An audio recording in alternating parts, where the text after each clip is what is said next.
नमस्ते, मैं हूँ ज्योति सिंह और नमस्ते, मैं हूँ ज्योति सिंह और आप सभी को मैं प्रणाम करती हूँ। और आज जिस तरीके से जनता एकजुट होकर मेरे साथ खड़ी है, उसके लिए मैं दिल से आभार प्रकट करती हूँ कि आप लोग मेरे साथ इतनी मजबूती से खड़े हैं। और तभी मैं आज इतनी मजबूती से खुद को भी खड़े होके और अपनी बात रखने की हिम्मत दिखा पा रही हूँ। तो मुझे कुछ समय चाहिए 10 मिनट का, जहाँ पे मैं अपनी बात रख सकती हूँ। उसके बाद आप मीडिया कर्मी से जो भी आप लोगों का सवाल होगा आप लोग मुझसे पूछ सकते हैं, लेकिन 10 मिनट मुझे मेरी बात रखने के लिए मुझे समय दीजिए। तो जैसा कि पवन जी ने बताया है, मैं एक बार पवन जी का जो वो प्रेस कॉन्फ्रेंस करके उन्होंने इंटरव्यू दिया है, मैं वो वीडियो प्ले करके और उनके हर सवाल का जवाब देना चाहूँगी, क्योंकि मैं यहाँ पे कुछ भी उनके अगेंस्ट बात करने नहीं आई हूँ या फिर उनके लिए कुछ ऐसा नहीं बोलने आई हूँ। बस वो उन्होंने जो बात बोला है उसका जवाब देना चाहती हूँ मैं। तो एक मिनट में बस जैसा कि पवन जैसा कि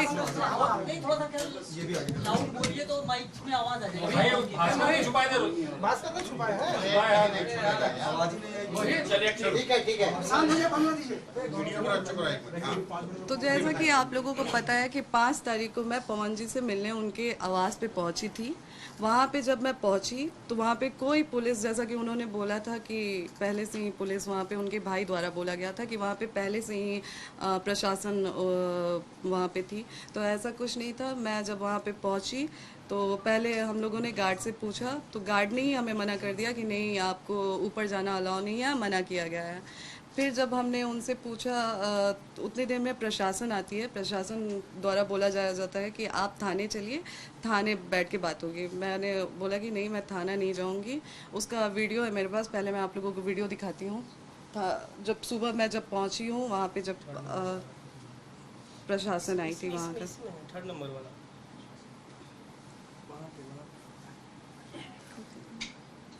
ये वीडियो है जो सुबह जब मेरे पहुंचने के बाद प्रशासन बुलाई गई।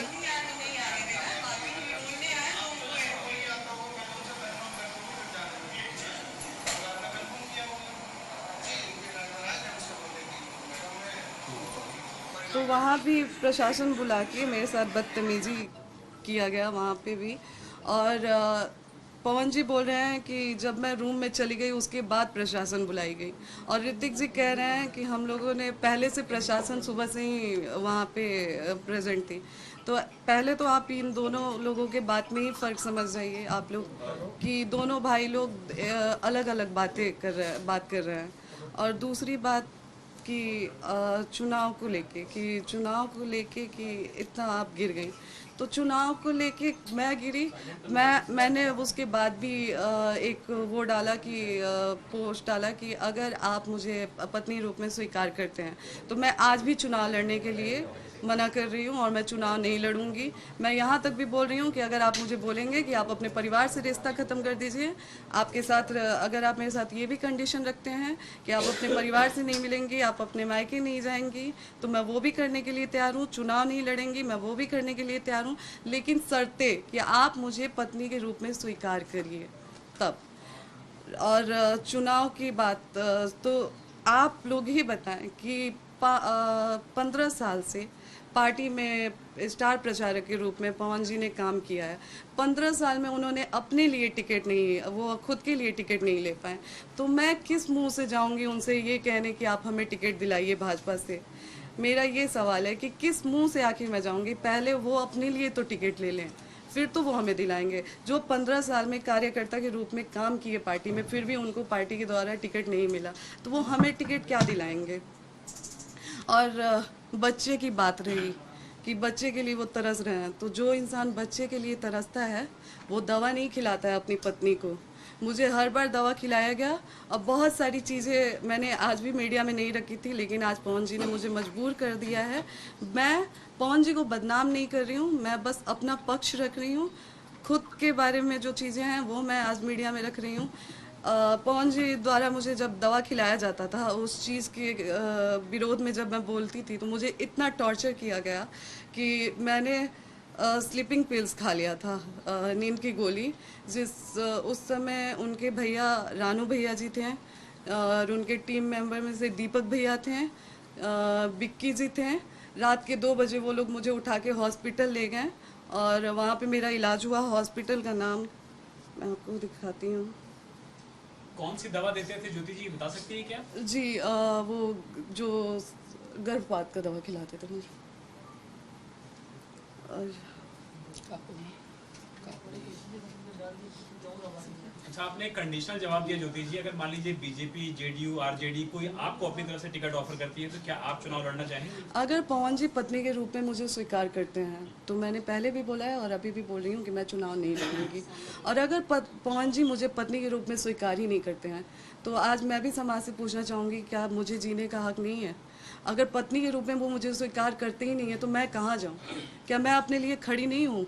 क्या मैं एक ऐसी औरत बन के रह जाऊँ कि लोग मुझे देख के ये सोचे कि मैं हार गई अपनी चीज़ों से? आज मुझे कई महिलाएं देख के उनको हिम्मत मिल रही है, कई महिलाएं मेरे लिए खड़ी हैं। आप चुनाव लड़ेंगे पवन सिंह के खिलाफ? अगर वो पत्नी, अगर ये मौका मिलता है तो आप चुनाव लड़ना चाहेंगी उनके खिलाफ? आप लड़ेंगे, उनके खिलाफ लड़ेंगी? बात चुनाव की है ही नहीं। देखिए, मैं उन्होंने तो पूरे बात चुनाव पे ही डाल दी है जी, उन्होंने कहा कि चुनाव की वजह से आप एकदम से अगर वो अपनापन पत्नी दिखा के रूप में स्वीकार नहीं करते हैं तो मेरे पास फिर कोई रास्ता ही नहीं है। चुनाव चुनाव लड़ेंगे। लड़ेंगे जी। किसी से बात चल रही है आपकी? किसी पार्टी से? कौन देगा टिकट? फिलहाल देखिए, अभी तो कुछ टाइम से मैं यहीं पे हूँ, तो मेरा जो भी बातचीत हो रहा था वो अभी फिलहाल इन सब चीज़ों में इतनी बुरी तरह से मैं वो हो गई हूँ कि अभी फिलहाल मेरी किसी से कोई बातचीत नहीं है। नहीं, मेरा इंटेंशन ये नहीं है कि मुझे पवन जी के खिलाफ लड़ना है। बाकी पार्टी मुझे जहाँ से अगर लड़ाती है या फिर पार्टी टिकट देती है तो फिर जैसा पार्टी का आदेश होता है वैसे ही करूँगी। जी, मैंने बोला कि इतने टाइम में मेरी थोड़ी सी पार्टी से संपर्क टूट गई है जहाँ पे बात चल रही है। जी मैं अभी उस पार्टी का नाम एक्सपोज नहीं करना चाहती। तो मैंने बोला तो कि जहाँ से पार्टी मुझे मौका देती है वहाँ से मैं चुनाव लड़ूंगी। काराकाट में आपको देखा गया है ना, लगातार जनता से संपर्क करते हुए, तो क्या वो सीट आप सबसे ज्यादा प्रेफर कर रही हैं? जी बिल्कुल, मैं जहाँ पे बैठी हूँ वहाँ पे मैंने काराकाट के लिए ही मांग की है, क्योंकि लोकसभा चुनाव में पवन जी जब लोकसभा चुनाव लड़े थे उसके बाद पवन जी एक भी बार वहाँ पे नहीं गए। लोगों की उम्मीद, जो 2,75,000 लोगों ने उनको वोट दिया था, उन लोगों की भी इमोशंस के साथ खिलवाड़ हुआ। और आप मुझे ब्लेम किया जा रहा है कि आप राजनीति के लिए ये सब कर रही हैं। राजनीति के लिए तो आप इतने गिर चुके हैं कि आज आप जो 2,75,000 लोगों ने आपको वोट दिया है आप उनके भी नहीं हुए। आप अपनी पत्नी का तो छोड़ दिए, आप तो किसी के नहीं हुए। तो चुनाव के लिए, राजनीति के लिए मैं गिर रही हूँ या आप गिर रहे हैं? आप दोनों में दूरियां क्यों बनी? कुछ अगर आप मतलब क्यों वो एक्सेप्ट नहीं कर पा रहे हैं? ये सवाल तो आप लोग पवन जी से पूछें।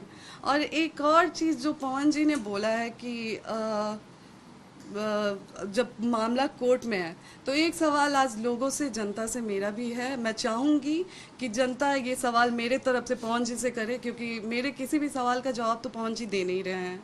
मैं कुछ भी पूछ रही हूँ तो वो बोल नहीं रहे हैं।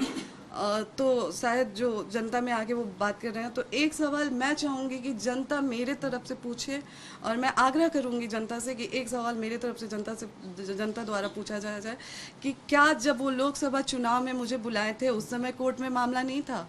क्या जब दोबारा मेरे मांग में सिंदूर डाला गया उस समय कोर्ट में मामला नहीं था? क्या दोबारा जब पति पत्नी की तरह मुझे रखा गया उस समय चुनाव में मामला नहीं था? क्या जब लोकसभा चुनाव से पहले पवन जी मुझे अपने फ्लैट पे लेके गए उस समय कोर्ट में मामला नहीं था? क्या जब दोबारा पवन जी चुनाव के बाद मुझे 20 दिन 25 दिन लाके अपने घर में रखे उस समय कोर्ट में मामला नहीं था? और रही बात पति को याद करने की, आज मैं पति को याद कर रही हूँ, तो मैं आज से उनसे संपर्क करने की कोशिश नहीं कर रही हूँ। मैं बहुत पहले से संपर्क करने की कोशिश कर रही हूँ, लेकिन कभी उनके भाई द्वारा दुत्कार दिया जाता है, कभी उनके उनकी फैमिली से भी मैं कांटेक्ट, पवन जी से मेरी बात होती नहीं है, पवन जी मेरा फ़ोन उठाते नहीं है, और मैं किसी और से बात करने की कोशिश करती हूँ तो वो लोग मुझसे इस तरीके से बात करते हैं। मैंने कई बार कोशिश किया था बात करने की पवन जी से। आज से नहीं, बहुत टाइम से मैं कोशिश कर रही हूँ, लेकिन पवन जी मुझसे बात नहीं करते थे और ये रहा। मतलब आप लगातार उनसे संपर्क करना जी चाह रही जी हैं? जी, ये गलत बात है कि मैं चुनाव के टाइम उनसे संपर्क करने की कोशिश कर रही थी। मैं बहुत टाइम से उनसे बात करने की, हाँ, जब लोकसभा चुनाव के पहले हमारी कोई बातचीत नहीं थी, उस समय मैं भी संतुष्ट हो गई थी कि पवन जी ने मुझ पे डाइवोर्स फाइल कर दिया है। और पहले तो मैं ये क्लियर कर दूं लोगों से कि डाइवोर्स हमारे तरफ से नहीं फाइल हुआ है, डाइवोर्स पवन जी की तरफ से फाइल किया गया है। डाइवोर्स का केस पहले पवन जी ने डाला है, हमारे तरफ से नहीं हुआ। हमारे तरफ से शुरू से ही मैं लगी थी कि अपना रिश्ता बचा लूँ। हाँ, जब डाइवोर्स फाइल हुआ था तो मैं मुझे भी हो गया कि चलो, मैं उस समय शांत हो गई कि उन्होंने डाइवोर्स फाइल कर दिया, वो नहीं रखना चाहते हैं, तो कब तक मैं ये चीज़ों को वो करूँ, कब तक मैं झेलूँ, तो मैं शांत हो गई थी। लेकिन दोबारा जब ये लोकसभा चुनाव में बुला के मुझे यूज किया गया, मेरे मांग में सिंदूर भरा गया, तो क्या मेरा कोई मान सम्मान नहीं है? क्या औरत की कोई इज्जत नहीं है? क्या औरत सिर्फ एक इस्तेमाल की चीज़ बन के रह गई आज समाज के लिए, कि जब आपको ज़रूरत पड़ेगा आप औरत को बुलाएंगे, मांग में सिंदूर डालेंगे, पति पत्नी का संबंध बनाएंगे और फिर चुनाव के बाद फिर छोड़ देंगे ये कह के कि कोर्ट में मामला है? ये कहाँ से इंसाफ है और ये कहाँ का इंसाफ है? आज पवन जी कह रहे हैं चुनाव के टाइम, तो छोड़े तो आप भी थे हमको चुनाव से पहले, तो फिर चुनाव के टाइम आपने क्यों याद किया? राजनीति के लिए मैं गिरी हुई हूँ या आप कर रहे हैं काम? और रिकॉर्डिंग, एक सेकंड बस, एक रिकॉर्डिंग इनके, मैं उनके घर पे जब जाने की बात करती थी तो ये उनके भैया रानू जी हैं, उनका ये भैया, ये अम्मा क्या स्टेटमेंट दिए हैं बताइए तो? क्या चीज? कि पैसे पूछे हैं लोग कि ज्योति क्यों नहीं आई, तो बोली हैं कि पैसे, ज्योति को बस पैसा लेना था, पैसा लेके कितना पैसा दिए हैं लोग हमको? कब बोलोगे? कल रात में कहा? हाँ, कितना पैसा आप बताइए कि इलेक्शन में कितना पैसा हमको दिया गया था? गाड़ी की बात है तो गाड़ी हम मांगे थे, कहीं दिखा दे पवन सिंह की हम उनसे गाड़ी मांगे हैं? वही तो बात हम एक और चीज बताइए भैया, चलिए आप समझदार है ना, आप बताइए कि जब तक मैं पवन सिंह की वाइफ हूँ, क्या पूरा पवन सिंह का मेरा नहीं है? आज अगर घरों पे हम आके रहना चाहे तो कोई हमको निकाल देगा? अब तो क्या करबो ना करबो हम क्या जानते हैं भाई, लेकिन जब कोर्ट में तलाक के केस चलता है तो तब कोर्ट में भैया नहीं है वकील हक नहीं के जावे के यार। अरे भैया आपसे बात अरे पागल, हम जो तू कहत है तो कहते हैं कानून में कोई ऐसा नियम ही नहीं है। बात हम कह रहे हैं भैया, नहीं, कानून में कोई ऐसा नियम नहीं है। यही नियम है कि जब तक तलाक नहीं होता है तब तक आप जाके अपने नहीं, पति के जब घर पे कोर्ट में जब तलाक के केस हम चल आ रहा जाए है, भैया, हम आ जाए, आप लोग रोक लेंगे हमको? आइए, हम आ जाए, रोक लेंगे हमको? हाँ आइए ठीक है, आप रोक लेंगे ना हमको? अरे मैं धरा ना यार, फालतू मत बोलो, धरा ज्योति इतना काम है, मत हमारे से मत करो, ठीक है ना? फोन मत काटिए आप क्यों नहीं काटे हैं? क्यों काटे? किसकी बात बताइए, आपकी और जी, ये ये पवन जी के बड़े भैया रानू जी से मेरी बात हुई थी, तो जब मैंने आने की बात किया तो ये लोग हमेशा मुझसे बहुत गंदे तरीके से बात करते थे मुझसे, हमेशा मुझे धमकी वमकी देते थे लोग कि आके दिखा दो, फिर हम लोग दिखाएंगे, ऐसे वैसे रिकॉर्डिंग। और हॉस्पिटल, जिस हॉस्पिटल में मैंने नींद की गोली खाई थी, उसके बाद रानू भैया के द्वारा वहाँ पे पवन जी के पहले के टीम में से दीपक भैया जी थे, रानू भैया जी थे और बिक्की जी थे। हॉस्पिटल का नाम ये हॉस्पिटल है जिसमें मुझे 2 बजे रात को ले जाके इलाज करवाया गया। मैं कौन सा हॉस्पिटल है? बेले व्यू मल्टी स्पेशलिस्ट हॉस्पिटल। कहाँ का हॉस्पिटल है? ये हॉस्पिटल आपका शहर बता दीजिए। शहर मुंबई का है, अंधेरी का जी। इसमें सारे डिटेल हैं, अगर आप लोगों को पीछे से भी चाहिए। पवन जी कह रहे हैं कि 1.5 घंटा फ्लैट पर आप लोगों की बातचीत हुई, क्या बातचीत हुई? वो तो कह रहे हैं कि हमने बातचीत करने के बाद फ्लैट से बाहर गए थे। पहली बात तो पवन जी ने बोला कि 1.5 घंटे बातचीत हुई। उससे पहले जो उनके भाई ऋतिक जी इंटरव्यू में आए थे, उन्होंने बोला कि लगातार मैंने टिकट की बात की, जबकि आज पवन जी का स्टेटमेंट अगर आप लोग देखते हैं तो ऋतिक जी के स्टेटमेंट से बिल्कुल अलग स्टेटमेंट है पवन जी का। तो आप लोग ही डिसाइड करें ना कौन सच कौन झूठ बोल रहा है। मैं तो सामने मीडिया के बैठ के पवन जी को बोल रही हूँ कि एक बार आप भी बैठ जाइए, हम भी बैठ जाएं, जैसे आपने अकेले प्रेस कॉन्फ्रेंस किया, साथ में बैठ के एक बार कर लीजिए। हम कौन गलत कौन सही, आप मुझसे सवाल करिए। मैं आज तक पूछते आई हूँ कि मेरी गलती क्या है, मेरी कौन सी ऐसी गलती है मेरी ऐसी कौन सी गलती है जो आज 7 साल से मैं झेल रही हूँ, लेकिन आज तक पवन जी ने कभी मुझे जवाब नहीं दिया। आप दूसरे दिन तक उनका इंतजार कर रही थी फ्लाइट में, फिर उसके बाद आप वापस चली गई। जी। कौन सी ऐसी बात हुई थी कि आपने फिर उसके बाद ये कदम उठाया कि मैं यहाँ से अब चली जा रही जी, जब मैं पवन जी के फ्लैट में गई, वहाँ पे हम लोग बैठे, बिल्कुल पवन जी ने जो बात वहाँ पे बोली है कि हम लोग बैठे, नॉर्मली हमारी बातचीत हुई, कुछ ऐसा नहीं था, बहुत अच्छे से बहुत प्यार से बातचीत हुई मेरे पवन जी के बीच में। उनके भैया गुड्डू भैया बैठे हुए थे, बगल में ऋतिक जी बैठे थे, उनके एक और दोस्त हैं जो प्रोड्यूसर हैं धनंजय भैया जी, वो लोग बैठे थे, सारे लोग बैठे थे, बातचीत हो रही थी ऐसे ही नॉर्मली, जो जैसा कि उन्होंने बोला कि मैंने रट लगाया था कि मैं नहीं जाऊंगी। उनके भैया, जैसे ही मैं बैठती हूँ, उनके भैया द्वारा कहा जाता है कि आप ज्योति जो आप आई हैं, बात करिए और फिर यहाँ से जाइए, आप यहाँ पे रुक नहीं सकती हैं। मैंने बोला कि क्यों नहीं रुक सकती हूँ, क्या मेरे पति का घर है, आप लोग कैसे बोल रहे हैं कि मैं नहीं रुक सकती हूँ? तो नहीं आपको रुकने नहीं दिया जाएगा। हम बोले ठीक है भैया, आप मेरा हाथ पकड़ के बाहर निकाल दीजिए। तो फिर उन्होंने बोला कि देखा ये कुल फालतू बात मत करो, बस बात करो अपन, आइजा से जा। उस समय पवन जी ने एक शब्द नहीं बोला। और फिर चाय पानी वाली बात सच है कि उन्होंने चाय पानी के लिए बोला गया हम लोगों को कि चाय पानी पीजिए, आप लोग आराम से बैठिए। और फिर वहाँ से पवन जी निकल जाते हैं ये कह के कि 1 घंटे की मेरी मीटिंग है, 1 घंटे बाद आता हूँ तो आपसे बैठ के बात करता हूँ। जैसे ही वो वहाँ से निकलते हैं, पीछे से 10 मिनट के अंदर ही प्रशासन आ जाती है। दूसरी बार सुबह से ये दूसरी बार प्रशासन आती है वहाँ पे। दूसरी बार प्रशासन आके, आज जो मैंने वीडियो डाला है, SHO द्वारा मुझे धमकी दिया जाता है कि आप वहाँ से हटिए, नहीं तो आप पे FIR करा दिया जाएगा अगर आप ज़्यादा वो करेंगे तो क्या आज मैं जनता से पूछती हूँ कि अगर कोर्ट में मामला होते हुए पवन जी मुझे चुनाव में बुला सकते हैं, तो क्या 4 सवाल जो मेरे हैं उसका जवाब लेने के लिए मैं पवन जी के घर पे नहीं जा सकती हूँ? ज्योति जी एक बात बताइए, लोकसभा चुनाव में जब उन्होंने बुलाया था कि आप खुद गए? नहीं, लोकसभा चुनाव में अगर उसका भी साक्ष्य चाहिए तो आप लोग, मैं अपने इंस्टाग्राम द्वारा डाल दूंगी, क्योंकि अभी वो मेरे मैंने जी, तो वो पवन जी लगातार, मुझे ही नहीं मेरे पिताजी को भी उनका कॉल आता था। और उस टाइम घंटों 2-2 घंटे मेरे पिताजी से बात होती थी कि पापा आपका आजीवन मैं बेटा रहूँगा, आपके लिए आजीवन मैं करूँगा।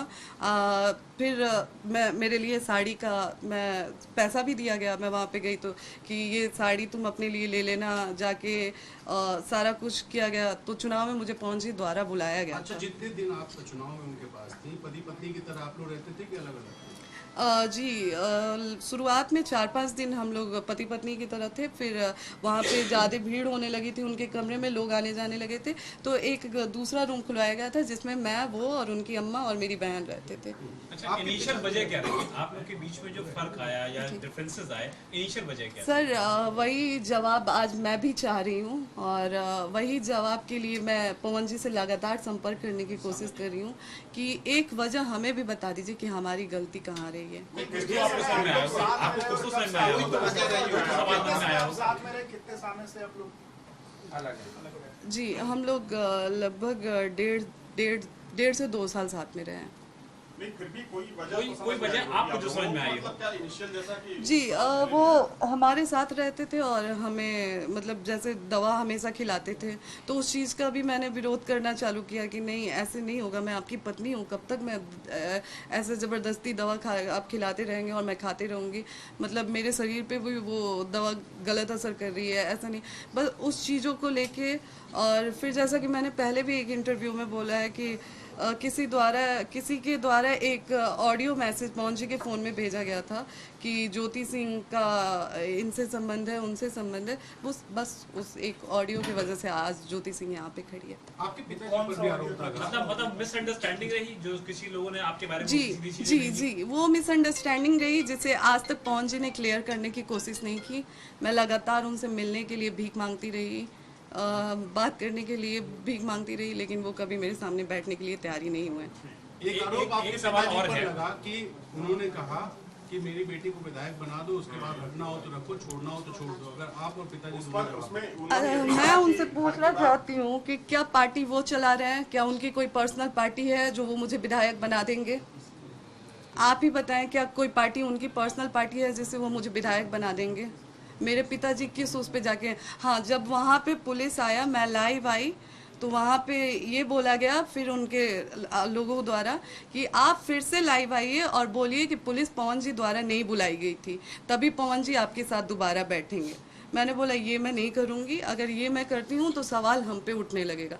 तो फिर वहाँ से साफ साफ बोला गया कि फिर पवन जी नहीं आएंगे। फिर भी मैं रात भर रुकी वहाँ पे कि पवन जी आएंगे, मैं बात करूँगी, जाऊँगी। मैं बार बार लगातार उनके दोस्त हैं, उनके स्टाफ लोग थे, उन लोगों से पूछती रही कि क्या आप लोग पवन जी आ रहे हैं, क्या आ रहे हैं। लेकिन वो लोग लगातार रट एक ही लगा के रखे थे कि आप पहले लाइव आके बोलिए कि जो पुलिस आई थी, प्रशासन आई थी, वो पवन जी के द्वारा नहीं आई थी, तब आपको पवन जी के पास बैठाया जाएगा, तब आपसे पवन जी बात करेंगे। हम बोले भैया एक बार हमारी फ़ोन से बात करवा दीजिए, हम एक बार वो हमसे ये सारी चीज़ें बोल रहे हैं। तो नहीं, वो फ़ोन पे भी बात करने के लिए तैयार नहीं हो रहे हैं, वो नहीं आएंगे। फिर भी मैं रात भर वहाँ पे रुकी। जब मैं वहाँ पे रात भर रुकी तो उनके स्टाफ द्वारा सुनाया जा रहा था मुझे। पहले तो हम लोग पवन जी के कमरे में थे, मैं और मेरी बहन।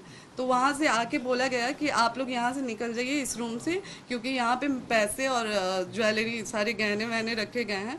तो हम लोगों को भी डर लगा कि कल को ये लोग जब सिर्फ बात करने पे प्रशासन बुला सकते हैं, तो कल को ये लोग ये भी ब्लेम कर सकते हैं कि वहाँ से हम पैसे आभूषण लेके चले आए हैं। तो हम लोगों को उनके रूम से निकाल के सर्वेंट रूम में बैठा दिया गया और रात भर हम लोग, मैं, मेरे भाई बहन, हम लोग रात भर वहाँ पे रुके।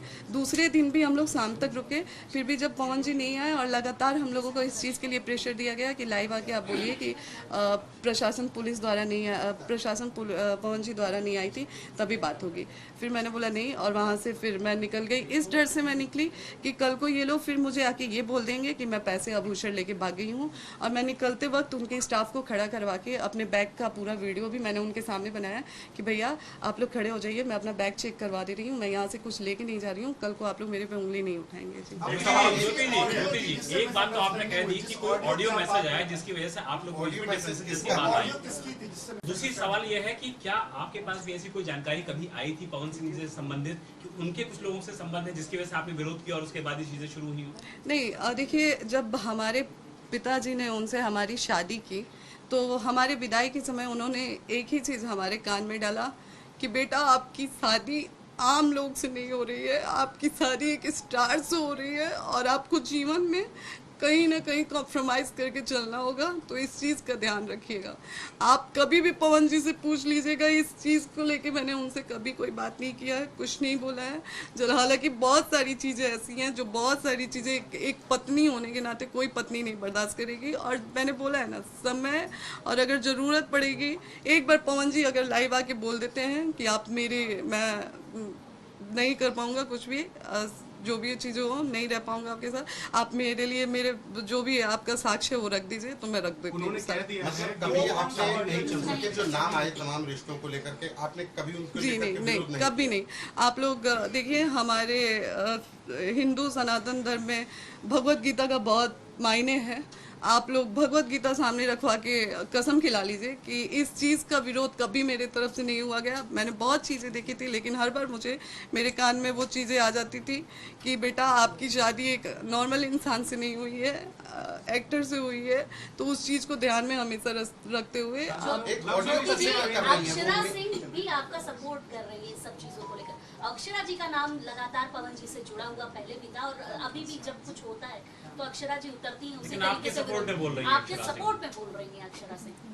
खेसारी लाल जी, मैं इसके लिए बहुत आभार प्रकट करूंगी जो लोग भी मेरे, लेकिन दर्द वो अपनी तरीके से बयां कर रही है कि उनका जो दर्द है वो मेरा भी दर्द रहा है। बिल्कुल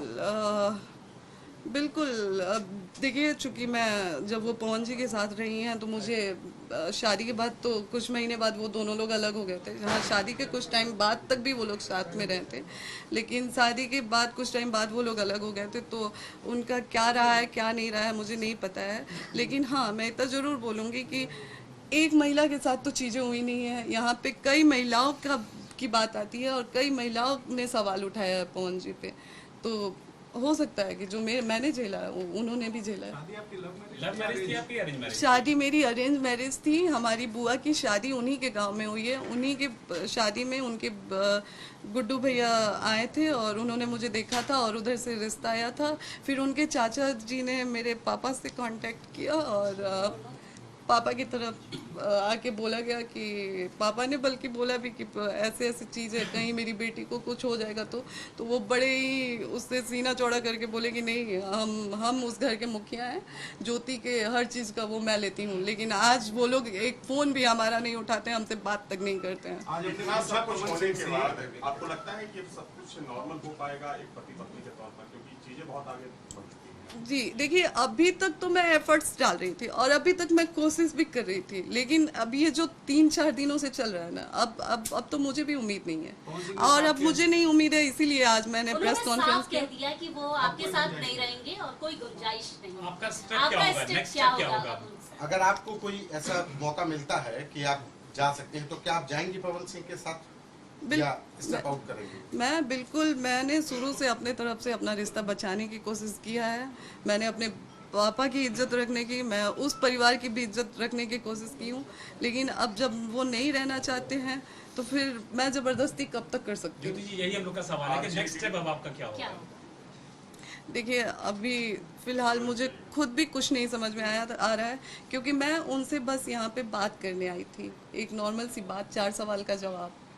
वो 4 सवाल ये कि अगर कोर्ट में ही मामला था, चुनाव में मुझे क्यों यूज़ किया गया, बस ये 4 सवाल मैं करने आई थी, लेकिन उसका वो जवाब नहीं दे उनका पाया। कहना है कि मेंटेनेंस का तो आपकी तरफ से भी केस डाला गया है, बलिया में चल रहा है। बलिया में आपका केस वो चल रहा है। कोर्ट प्रोसेस है, अगर आप सामने से मेरे तरफ केस करते हैं तो उसके जवाब में मुझे भी मतलब वो करना पड़ता है, तो वो कोर्ट प्रोसेस है, जैसे जैसे प्रोसेस है मैंने फॉलो किया। एक बात ये भी कही जा रही है कि जो डाइवोर्स में एलिमनी मांगी गई थी, वो आपकी तरफ से कुछ ज्यादा मांगी गई है, जिसकी वजह से आप डाइवोर्स की नहीं दे रही, पैसे ज्यादा मांगे जा रहे हैं। मैं आप लोगों को बता दूं कि आज 7 साल से डाइवोर्स का 6 साल से डाइवोर्स का केस 5 साल से चल रहा है। उस 5 साल में आज तक एलिमनी मेंटेनेंस के नाम पे भी मुझे 1 रुपये अभी तक नहीं मिला है, ना ही पवन जी के द्वारा उन 6 साल में मुझे कभी कुछ दिया गया है। हाँ, चुनाव के टाइम जैसा कि मैंने बोला कि साड़ी वाड़ी खरीदने के लिए उन्होंने कुछ पैसे मुझे दिए थे, वो 5 करोड़ या 50 लाख नहीं थे, साड़ी वाड़ी के लिए दिया गया था। अब शायद उस पैसे की अगर जिक्र होती है कि चुनाव में मैं पैसे लेके गई थी, तो एक बार पवन जी से ही आप लोग पूछ ले कि कितना कोई पैसा नहीं अभी तक मिला? जी नहीं, मुझे मेंटेनेंस नहीं। बातें चल रही हैं बिहार इलेक्शन में कि आरजेडी चाहती है कि आपको डेहरी आंसोन की सीट, कुछ ऐसी कुछ बातचीत हुई है क्या आरजेडी से? डेहरी आंसोन पर्टिकुलर सीट को लेकर जिक्र हो रहा है। जी देखिए, मैं साल भर से क्षेत्र में मेहनत कर रही थी और जैसा कि सबको पता है कि मैं पार्टी के संपर्क में थी, तो बातचीत हमारी हुई थी।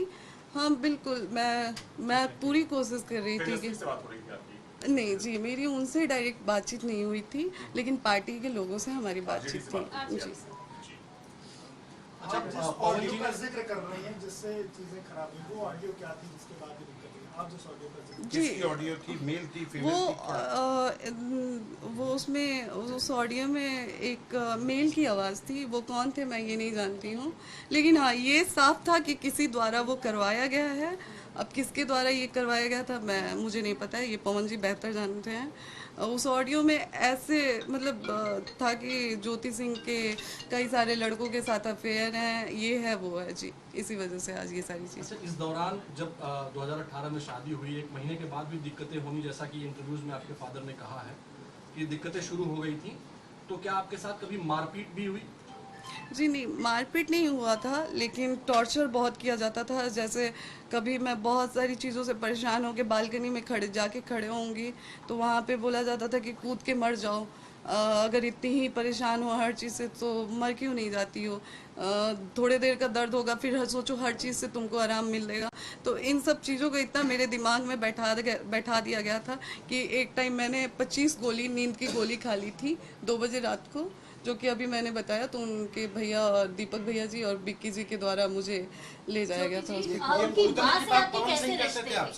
कूदने की बात की, कूद के मर क्यों नहीं जाती है, पवन सिंह कहते हैं। जी जी। उनकी माँ से कैसे रिश्ते आपके थे, क्योंकि उनकी माँ सबसे ज्यादा अपने बेटे को मानती है और बेटा भी उसी तरीके से अपनी माँ को मानता है? जी, पहले भी हमने इंटरव्यू में बोला था कि जब तक हम वहाँ पे थे उनकी माँ से मेरा बहुत अच्छा था। अम्मा बहुत ख्याल रखती थी मेरा, बहुत प्यार से रखती थी मुझे।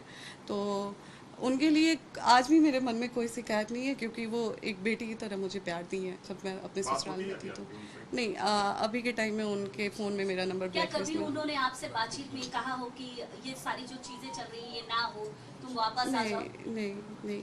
ऐसा कुछ पवन सिंह चुनाव लड़ेंगे और आपको टिकट नहीं मिलता है, तो क्या आप उनके क्षेत्र में जाकर के आरजेडी के लिए प्रचार करेंगे जहाँ से वो चुनाव लड़ेंगे? अगर पार्टी बोलती है तो पार्टी बोलती है तो देखिए, अभी ऐसा कुछ मैंने नहीं सोचा है। वो अगर आने वाले समय में मैं डिसाइड करूंगी कि क्या कैसे क्या होना है, तो वो आने वाले समय में।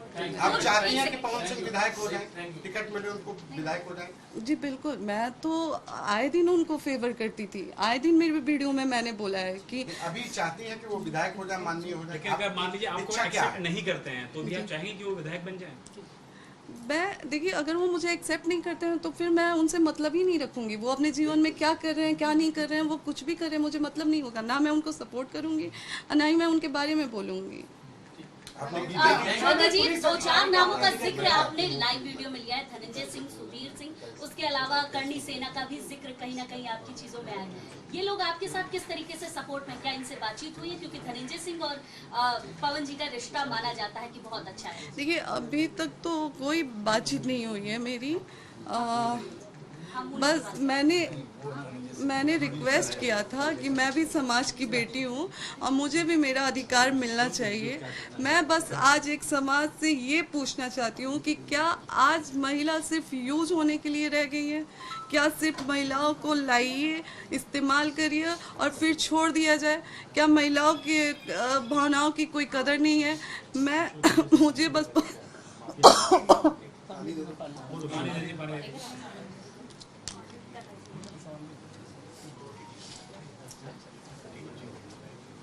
मुझे पवन जी से बस एक ही सवाल है मेरा कि जब उन्होंने मुझे छोड़ ही दिया था तो फिर चुनाव में दोबारा बुला के मेरे मांग में सिंदूर क्यों डाला गया? मेरे साथ पति पत्नी जैसे क्यों रहा गया और मुझे चुनाव में क्यों बुलाया गया?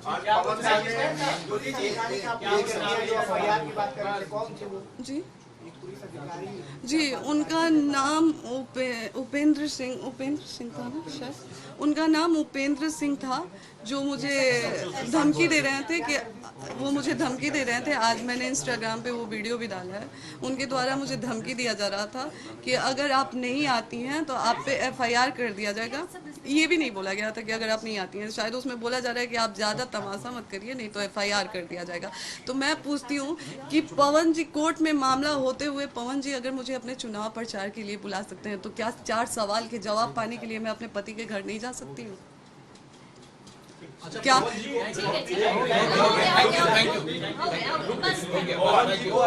वायु श्रेणी की सुरक्षा मिल गई है? पवन जी को वायु श्रेणी की सुरक्षा मिल गई है। मैं आपको क्या लगता है कि जो जिस पार्टी से अभी वो जुड़े हैं उनको किसी तरह का खतरा हुआ है, या आप अपने लिए क्या इस तरह की सुरक्षा की सवाल जोड़ देता हूँ। प्रधानमंत्री नरेंद्र मोदी से, अमित शाह से, JP नड्डा से आपको अपील करना चाहेंगे?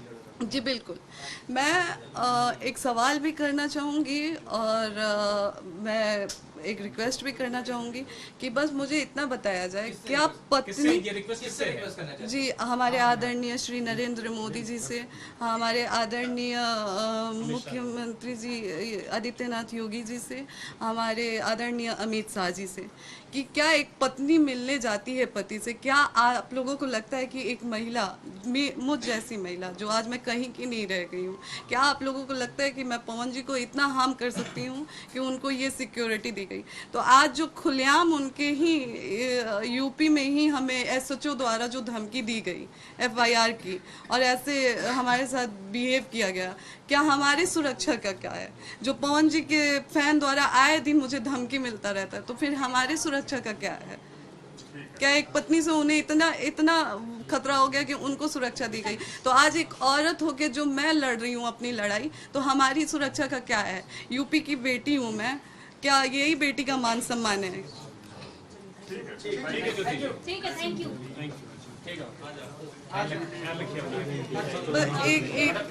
एक और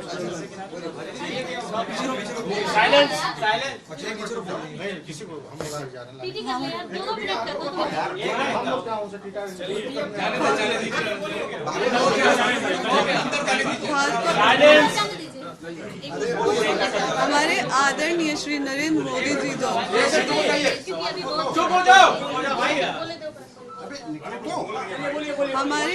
हमारे आदरणीय श्री नरेंद्र मोदी जी के तरफ से एक ऑपरेशन सिंदूर चलाया गया था।